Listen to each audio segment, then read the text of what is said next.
Ding, ding, everybody. How's it going? This is Troy Vaughn, and this is Ringside's Own Corner Confessions, and I'm here with the incomparable Maynard Eaton, and he has been awesome to bless us with an interview today for Ringside Corner Confessions. So thank you so much, Brother Eaton. How you doing today? I'm good, man. Thanks for joining me. Thanks for inviting me to your podcast. And you've had a long tradition with Ringside, and I'm glad to be inside the ropes with Indeed. I like that. Inside the roast. You're definitely you. inside the roast with us.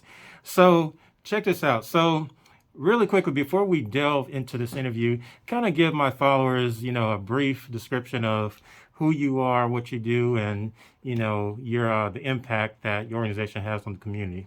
I'm a journalist, a storyteller, Mm-hmm. an 8-time Emmy Award winning journalist. Right now, we're sitting in my office at Southern Christian Leadership Conference, where I'm the communications director and the editor of this magazine. Around me, you see pictures of civil rights heroes like Hosea Williams and Martin Luther King Jr. So I've been covering the civil rights movement for SCLC, Dr. King's Legacy Organization, for the past decade. Prior to that, I worked at Channel 11 for 20 years, where I won most of those Emmys. I worked at the Atlanta Voice newspapers and a columnist.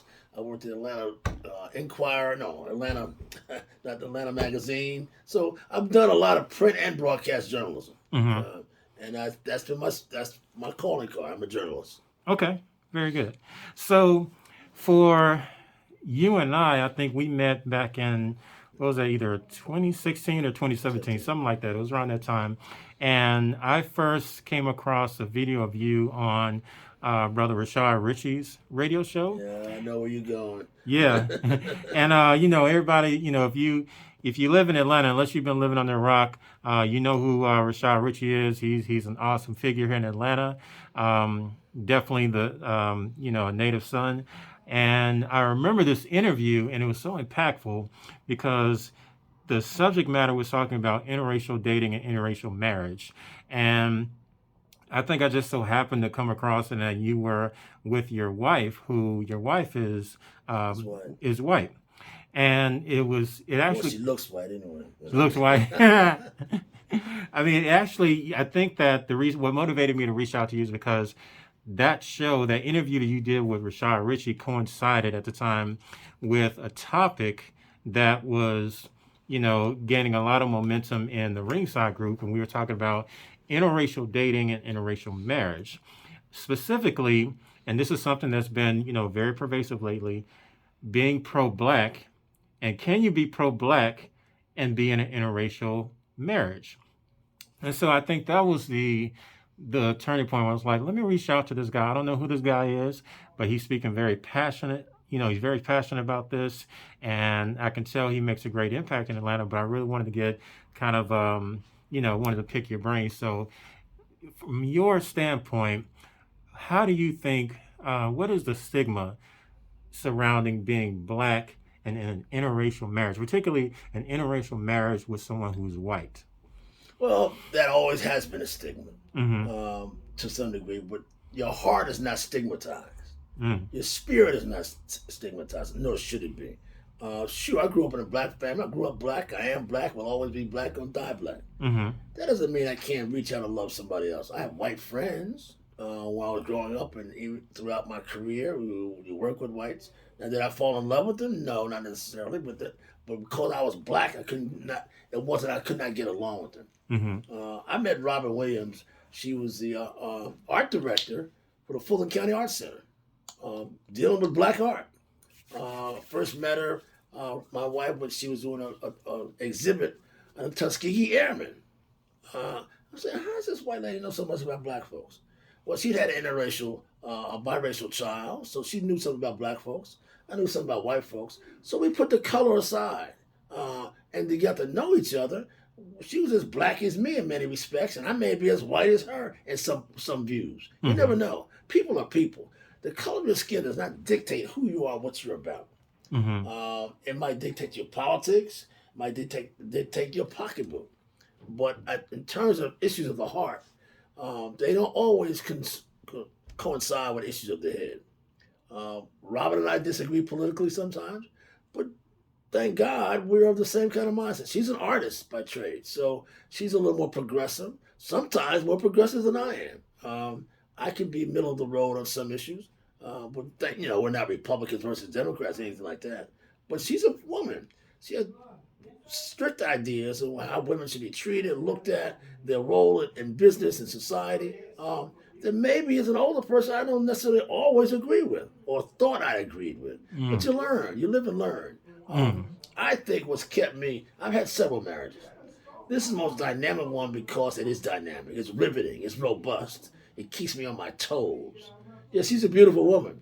But I also think our friendship and our passion is beautiful too about issues of the head and the heart.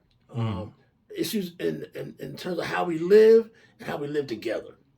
Racial and artistic, feminism. There's a whole range of issues in the world in play today. It's not to have somebody who's intelligent and easy on the eyes that you can debate them with. Mm. So, when we talked about this, we debated this damn near ad nauseum in Ringside Group. Big shout out to everyone, all the community in Ringside. People Hey, have, ringside. that's right, that's right. People have made the argument that a black person dating or marrying someone white, how can a white person relate to them, or how can a person who's not black understand black culture, understand what it's like to be a black man or black woman in society? What do you think about people who feel like, there's no way a cohesive marriage can work with someone who just doesn't understand what it's like to grow up in America as a black person? Well, I may not understand how a black person in some circumstances grow up that way. We don't have a knock. We don't have a handle on every black person. We're different. Yes, but now how does somebody white have a handle on growing up as a black man? First of all, you got to know me and my upbringing. You got to know where I came from. Mm. You have to read. You have to be intelligent. You have to be a person of the world, not just narrow-minded and in what you perceive to be the white race. Mm. There's a range of white people. They're not all Southern rednecks. They're not necessarily all white liberals up north, Northern liberals. There are a range of folks, be they black or white. When you find your mate, it's not necessarily of color, but it's of spirit, it's of substance, it's of style. But everybody, again, now I've had black wives that we didn't get along. Mm. Obviously, it didn't work. You might have tried, but blackness didn't get us together, and blackness didn't drive us apart. Mm. It was a human stuff. I didn't marry somebody because she was black. I didn't divorce her because he was black. So her habits, maybe, or whatever issues might be, they're not about color. How you're raised, different traumas, different lacks. Everybody has issues. Mm. Color is just the face of it. It's Mm. not what's inside of you. Okay. So, anybody who's been on social media, YouTube, you have very popular speakers out there, very notable, lighting rods. One of them being, and I'm pretty sure you've heard of this gentleman, Dr. Umar Johnson. Yeah. I think he's been on Rashad Ritchie's show. I know he's done several interviews here in Atlanta, and he's been an outspoken critic, to put it mildly, against black people who are in interracial marriages. He's gone on record several times over how he does not respect any black man or black woman, regardless of their impact on the culture, what they're doing for the black community, so on and so forth. The fact that someone can be married to a white person, he completely cancels, I think completely he's out. foolish. I think he's ignorant. I Mm. think he's just trying to make a stick, trying to make a dollar. That's BS. I'm sorry. It is. Well, How I do you think know that? You can't speak to what other it, people are thinking and doing. oh, It's 'cause you, you can say bullshit. It's bullshit. okay, but it's bullshit. It really is. He's trying to make a point, trying to make a dollar, trying to get a point of view across that he can hustle. That's a hustle. Well, the irony is, and the reason why his name comes up a lot is because, in addition to being an outspoken critic of interracial marriage, he's also a stern follower of Frederick Douglass, to the point where he's building a school. He's building the FDMG, the Frederick Douglass Marcus Garvey Institute, for boys. And people have, spoken about this, like, how can you be an outspoken critic of interracial marriage, yet you are a stern follower of Frederick Douglass, who married a white woman. And the thing that I've always found interesting about Brother Johnson is Yeah, what do you find interesting about I find him it? in this context, I find him interesting as it relates to interracial marriage. He gives Frederick Douglass something he doesn't give other black men. He gives him context because what he will say is, though Frederick Douglass married a white woman, he spent the majority of his life with a black woman. A black woman, bore his children, and he created a legacy with a black woman. And then the latter part of his life is when he married the white woman. So he always gives Frederick Douglass that pass, but other black people is completely, three strikes. Has So he ever been with a white woman? who Maybe he knows? got hurt by a white woman. Who knows? I mean, I don't Could know. I'm be. just saying. But I don't look at white women, black women. What about an Hispanic woman? Mm, What about an Asian woman? I mean, do we have to be that separate in our way of thinking? Cultures are different, but people necessarily aren't. We have the same aches and pains, worries and joy. Um, we're just painted a little different way. That don't hmm mean our hearts are different. Frederick Douglass, fine example. But did he change? Did Frederick Douglass change when he married a white woman? Did he? Or did he? I mean, I don't know. What was a white woman about? Was she more understanding, understanding his culture, his needs? I just don't think we can paint everything black and white. We Right. really can't. It's just, listen, I've been as black as anybody else in terms of black causes. I've covered every kind of major black event you could name. hmm Name missing and murdered children, Selma Montgomery March. You name any black preachers. There's nothing black that I've not covered or written about or mm reported. Um, but then my wife's a journalist too. She's written about it too as a white person, especially about jazz and music. So, mm um, can a white person not understand jazz? Come on, how can you say that? Right.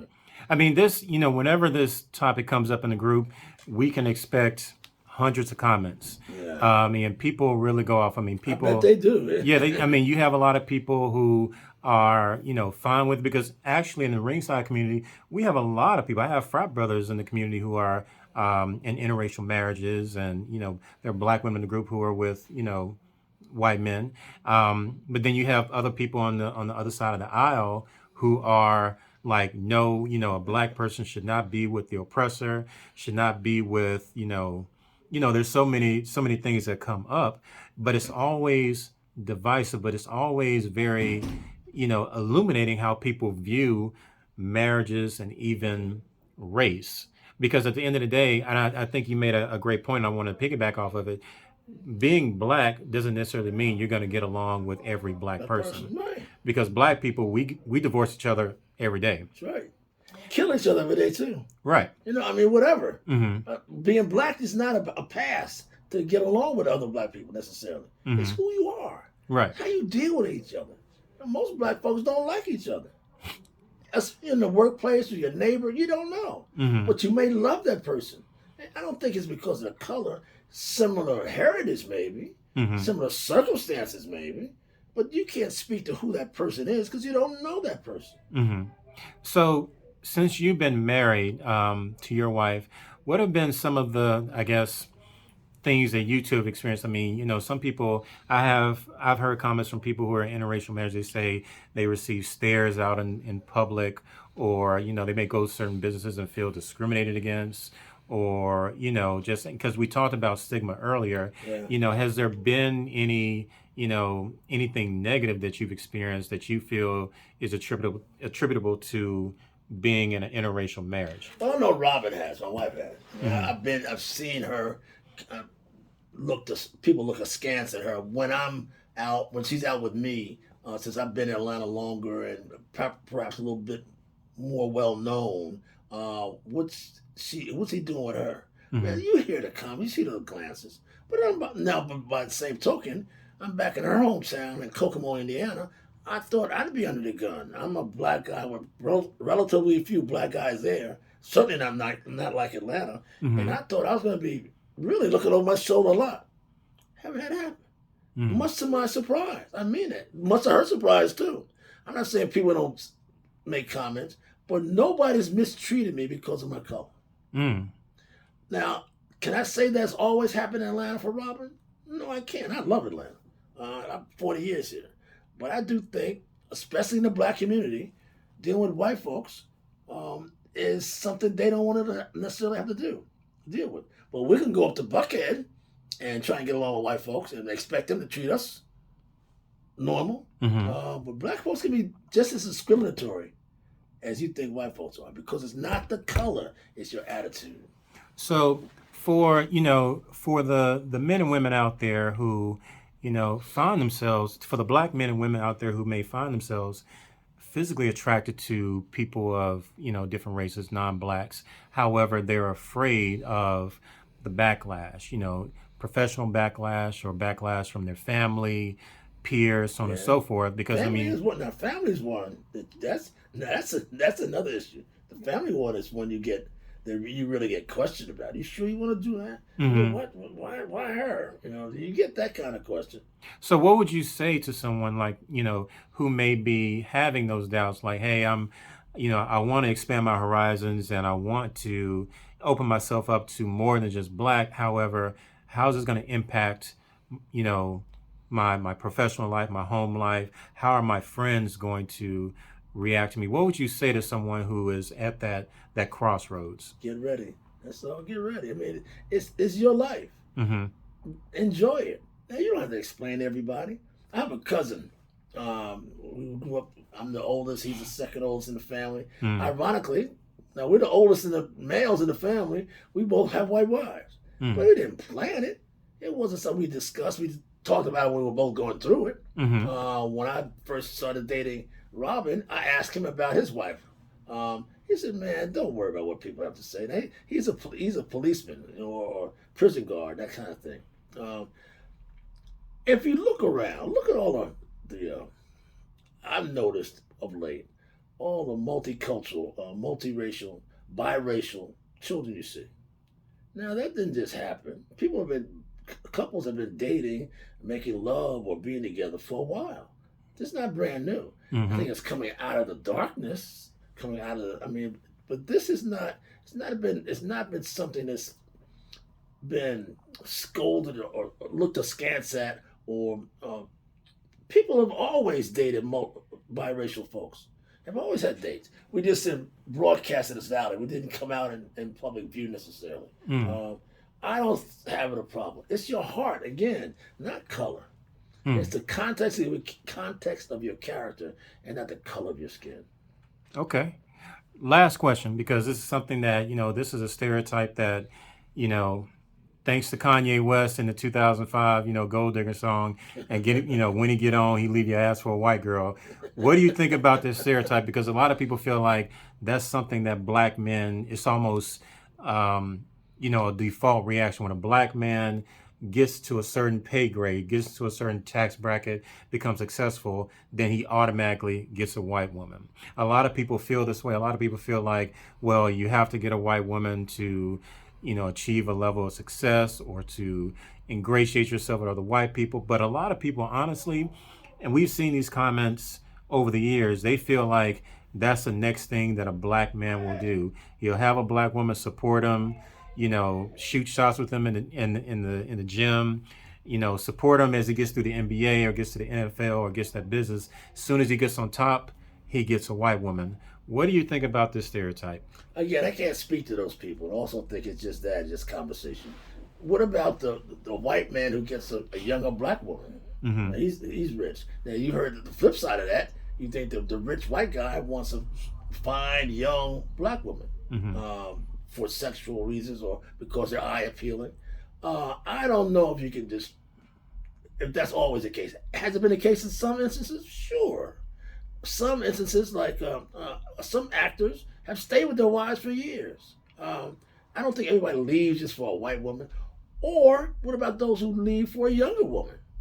Okay? But I just don't think you can just claim people do things for exterior reasons. Now, women will claim that, but it might have been something she was or was not doing at home. Maybe the marriage wasn't that strong anyway. I've heard a lot of people talk about once the kids are grown, they decide to look outside the marriage. That could be white or black. I don't know if it's money all the time. If it's money and you've had money all along, you've been messing around on the side anyway. Hmm. You know, if that's what if you didn't like being at home, because you can afford to. You Mm-hmm. know, but you're not necessarily. Money is one thing. Again, your head and your heart's another. Just because she looks good, don't mean she's good for you. And money can't buy you happiness. I mean, peace of mind and happiness. It can buy you a good time, but good times don't last.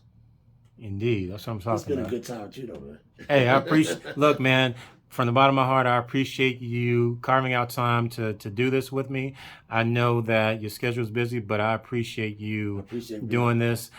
Before we leave, is there anything you want to, any parting words you want to give people your social media or your website, how they can follow you? Yes, follow me on. I have a show called Talk to Me on the Atlanta Video Network. You can follow me on LinkedIn, MaynardEaton.com, or there's a lot of my writing goes, or also SCLC magazine. I'd love for you to grab a copy of that or something. But yes, I'm doing a range of things. Atlanta Video Network is where most of my work is found. The Maynard Report is also out there. So I look forward to you. One day I want to be as successful as this man, have this many followers with my Talk to Me show every week. Talk to me. Talk to Maynard Eaton. All right, that's what I'm talking about. Ringside Corner Confessions, and we out. Thank you.